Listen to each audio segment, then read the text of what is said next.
لیکن ہمیں دیکھنا یہ پڑتا ہے کہ کیا قوانین بنتے کیسے ہیں. قوانین حقیقت میں بنتے ہیں معاشرتی رویوں کو نظر میں رکھتے ہوئے. گریجول چینج آتا رہتا ہے رویوں میں. جیسے ہمارے اندر چینج آتا رہے گا اسی طرح قانون کے اندر تبدیلی آتی رہے گی. جوں جوں قانون کی تبدیلی آتی رہے گی تو اس کی پراپر امپلیمنٹیشن کے لیے ججز نے اس کے ساتھ ساتھ مولڈ ہونا ہے. آپ دیکھیں گے کہ نظریہ ضرورت جو تھا وہ 1950s میں آ گیا. اب وہ بہت عرصہ چلتا رہا لیکن ایٹ سم پرٹیکولر سٹیج یہ فیل کیا گیا کہ حالات اب تبدیل ہو گئے. وہ نظریہ اس وقت شاید ٹھیک ہوگا, آج وہ غلط ہے, تو پھر اس کو ختم کر دیا گیا. تو یہ گریجول چینج جو آتی رہتی ہے نا, انسانوں کے رویوں میں جو تبدیلیاں آتی ہیں, اسی طرح قانون تھوڑا تبدیل ہوتا رہتا ہے اور ججز جو ہیں اسی انداز سے اپنی بیسٹ ایفرٹ کرتے ہوئے, اپنے علم کا استعمال کرتے ہوئے انصاف دینے کے لیے وہ جو تبدیلیاں لاتے ہیں, اس سے جو لوگ نالاں ہوتے ہیں وہ کہتے ہیں جی معیار گر گیا. جن کو سیٹسفیکشن ہوتی ہے وہ کہتے ہیں جی بڑا اچھا معیار ہو گیا. حقیقت یہ ہے کہ معیار واقعتاً اچھا ہو رہا ہے, کیونکہ اگر آپ کسی بھی محکمے کو دیکھیں گے تو وہاں پہ ایک سائیکلو سٹائل سے چلتے چلتے ایک وقت آئے گا کہ آپ بہت پیچھے رہ جائیں گے. تو مطابقت کے لیے وہ جو تبدیلیاں ہیں وہ پازیٹیو ہیں. سر وکلا کا کردار اپنے کلائنٹ کے ساتھ شاندار. سوال یہ کہ وکلا اپنے کلائنٹ کے مسائل حل کرنے میں کامیابی کے ساتھ سماعت کے وقت کیا کردار ادا کرتے ہیں؟ دیکھیں جی, سب سے پہلے وکیل جو ہے اس کی ذمہ داری ہے کہ وہ اپنے جو موکل ہے اس کو مکمل طور پہ جو ہے مکمل طور پہ اس کے حالات واقعات جانے. اس کے حالات واقعات جاننے کے ساتھ ساتھ اس کو یہ بھی پتا ہونا چاہیے کہ کس قانون میں اس کی ریمیڈی اویلیبل ہے. اگر وہ یہ سوچے گا کہ میں جو میرے پاس کلائنٹ آیا ہے تو میں فوری اس کا ایک پرٹیکولر اینگل میں کام کر دوں, وہ شاید ممکن نہیں ہوگا. تو ہمیں ہر اینگل سے دیکھنے کے بعد, کلائنٹ کے سارے حالات سننے کے بعد تو پھر فیصلہ یہ کرنا ہوتا ہے کہ ہم نے کس قانون میں اس کے لیے ریمیڈی ڈھونڈی ہے, اور اگر اس کے پاس ریمیڈی نہیں ہے تو پھر اس کو پازیٹیو اور اچھا جو ایڈوائس ہے وہ کر کے اس کو گھر بھیج دینا چاہیے. خام خواہ اس کا وقت ضائع نہ کریں, عدالتوں کا وقت ضائع نہ کریں اور اپنے آپ کے ساتھ ناانصافی نہ کریں. لیکن سر دوسری طرف تو شکایتیں یہ بھی آ رہی ہیں کہ کلائنٹ جو ہے شدید پریشان ہے, سالہ سال ان کے کیسز لٹکے ہوئے ہیں, 13 سال 15 سال. اس کی کیا وجہ ہے؟ اچھا, اس حوالے سے جو آپ ڈیلے ان جسٹس کے حوالے سے بات کرتے ہیں تو اس میں دو پرنسپلز ہیں. Justice delayed is justice denied, جس کو آپ حوالہ دے رہے ہیں, but at the same time there is another principle. وہ پرنسپل یہ ہے کہ justice rushed is justice crushed. اب ہر موقع کے حوالے سے آج کی میں آپ کو ایک واقعہ بتاتا ہوں. ابھی میں ایک عدالت میں پیش ہو کے آیا تو وہاں پہ ایک طرف سے جواب آنا تھا. اب جو جواب ہے اس کے لیے قانون کے اندر ایک وقت دیا گیا ہے جس کو ہم ریزنیبل ٹائم کہتے ہیں. وہ ریزنیبل ٹائم یہ ہے کہ بندے کو سوچنے کا وقت ملے, اس کو کاغذات اکٹھے کرنے کا وقت ملے, اس کے بعد ایک مناسب وکیل کر کے ایک مناسب جواب تحریر کرنے کا وقت ملے. تو یہ جو وقت ہوتا ہے وہ اس کو تعین کرتا ہے کہ اتنے دوران آپ نے کون سی چیز کیسے تیار کر کے پیش کر دی. تو وہ جو ٹائم سپین ہے, اگر کورٹ کہے نہیں جی ابھی سے ابھی آپ کر دیں, ایک لمحے میں آپ تیار کر دیں, تو دیٹ از ناٹ پاسبل. اب وہ پروسیجر جو ہے وہ انصاف کے لیے بنایا گیا.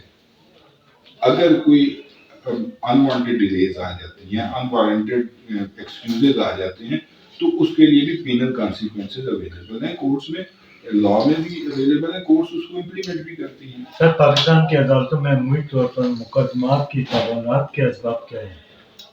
مقدمات کی طوالت کے پیچھے جی معذرت کے ساتھ کہوں گا, کہیں جو ہمارے کلائنٹس ہیں ان کی طرف سے کچھ ایسے اسباب آتے ہیں کہ ان کو میٹرز ڈیلے ہو جاتے ہیں, کہیں گواہ ان کے اویلیبل نہیں ہو پا رہے ہوتے, کہیں ان سے وہ ڈاکومنٹس کلیکٹ پراپر نہیں ہو پا رہے ہوتے، تو چیزیں کچھ اس انداز سے ڈیلے ہو جاتی ہیں۔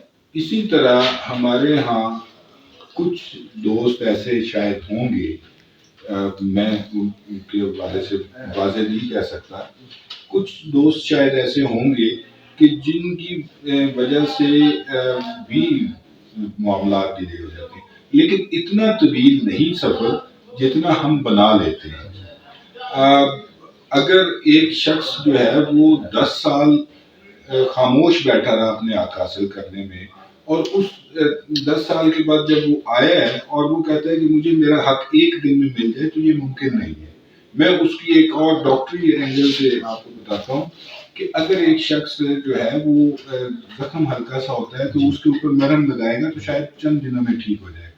اگر وہ گینگرین بنا کے لے آئے گا تو گینگرین کے لیے ایک لمبا پروسیس ہے، تو وہ اس پروسیس میں جب گزرتے ہیں تو وہ یہ شکایت آتی ہے۔ ادروائز قانون جو ہے وہ الحمدللہ میں نے اپنے 25-26 سالہ کیریئر میں جتنے بھی میرے کلائنٹس آئے ہیں وہ سیٹسفائیڈ ہو کے میکسیمم، میں 100% تو نہیں کہہ سکتا، لوگوں کے اپنی معاملات ہوتے ہیں، شاید ان کو ناراضگی بھی ہو جاتی ہوگی، تو میکسیمم یہ ہوا ہے کہ ان کے جو کیسز ہیں وہ کرٹیل کر کے ان کی لیٹیگیشن ختم کر کے تو وہ آج اپنے گھروں میں آسانی سے بیٹھے ہوئے۔ سر، پاکستان کی عدالتوں میں تقریباً 25 لاکھ سے زائد کیسز التوا کا شکار، کلائنٹ پریشان، ذمہ دار کون؟ اچھا، اب اس حوالے سے میں گزارش کرتا ہوں، دیکھیں عدالتیں جو ہیں وہ انسان ہیں، مشینیں نہیں ہیں۔ وہ یہ پاسبل نہیں ہے کہ آپ نے ٹک ٹک ٹک کر کے کچھ چیزیں جو ہیں اس کے اندر ڈال دی اور اس کے بعد اچانک سے کہا کہ یہ رزلٹ آ جائے۔ وہ کمپیوٹرز نہیں ہیں، وہ اس طرح سے نہیں کر سکتے۔ اب نمبر آف ججز جو ہیں ان کا کم ہونا ایک بہت بڑا معاملہ ہے۔ سر آپ کے خیال میں جج صاحبان کی کمی ہے؟ جج صاحبان کی کمی ہے اور کافی زیادہ کمی۔ اب دیکھیں آج بھی ایک عدالت میں ایک دن میں 60 سے 70 کیس لگا ہوتا ہے۔ آپ کے پاس 8 گھنٹے کا ٹائم ہے، 8 گھنٹے کے ٹائم میں آپ 60 سے 70 کیسز جو ہیں وہ کیسے ڈیسائیڈ کر سکتے ہیں؟ اس کے اوپر فیصلہ کسی بھی معاملے کو سننے کے لیے، ایک معاملے کو سننے کے لیے شاید 4 5 گھنٹے لگتے ہیں کہ ہر اینگل سے اس کو دیکھنا ہے۔ کوئی بھی انصاف کا تقاضا پورے کرنے کے لیے کہیں بھی آپ یہ نہیں کر سکتے کہ کسی اپنا پروسیجر کو بائی پاس کر لیں، پروسیجرز بھی اڈاپٹ کرنے ہیں۔ تو ڈیفینیٹلی عدالتوں کی بہت زیادہ کمی ہے، اور وہ اگر مکمل ہوں گی تو انشاءاللہ ججز پہ برڈن بھی کم ہوگا۔ سر جیسا کہ آپ نے فرمایا ایک طرف کے جج صاحبان کی کمی، جی، حال ہی میں سپریم کورٹ سمیت ہائی کورٹ کے جج صاحبان کا اپنے عہدوں سے مستعفی ہونا، آپ کی نظر میں اصل مسئلہ کیا ہے؟ اوکے، اب ہائی اپنا جو آپ نے ریسنٹ ریزگنیشنز کے حوالے سے بات کی، تو اس میں جو ریزگنیشن کی جو لینگویج تھی، آئی مسٹ سے کہ اس لینگویج سے یہ شاید لگ رہا تھا کہ they were not honest with their اپنا جو سیٹس ہیں، کیونکہ جو جج ہے وہ کوئی نوکری نہیں کر رہا ہوتا، وہ اللہ تعالیٰ کی طرف سے انصاف دینے کے لیے ایک شخص کو قائم کیا گیا ہوتا ہے، تو اس نے انصاف دینے کے لیے ہر قسم کی مشکل میں سے گزرنا ہے۔ اس پہ شاید دباؤ بھی ہوتے ہوں گے، اس کو اپنے جو نارمل لائف ہے، ایکٹیویٹیز ہیں، وہ چھوڑنی بھی پڑتی ہیں۔ ہم نے اپنے خاندان میں کچھ لوگ ایسے دیکھے کہ جو سال ہر سال ملاقاتیں نہیں ہوتی تھی، ایون شادیوں پہ نہیں آ سکتے تھے کہ یار ہم نے انصاف دینا ہے۔ تو اگر وہ اس چکی میں سے گزرتے گزرتے کچھ تھک گیا ہے اور وہ وہاں سے چھوڑ گیا ہے، تو وہ میرا خیال ہے کہ وہ بھی ایک فیکٹر ہے کہ مقدمات اور بڑھیں گے، ان کے جو کیسز پینڈنگ تھے وہ اور ججز پہ شفٹ ہوں گے، اور الٹیمیٹلی ججز کی کمی جو ہے وہ آپ کے سامنے ہے۔ سر پاکستان میں آئندہ عام انتخابات کے موقع پر کمشنر راولپنڈی چٹا صاحب نے چیف جسٹس صاحب کو نشانے پر کیوں لیا، اور اس سے پاکستان کو بڑی بدنامی ملی، اور بعد میں انہوں نے کہا کہ جی میں معذرت چاہتا ہوں، جبکہ وہ 9 مارچ کو ریٹائر بھی ہو گئے تھے۔ اصل کہانی کیا ہے؟ دیکھیں کسی شخص کو ہمارے پاس ایک ٹول ہوتا ہے cross examination, until and unless we cross examine any person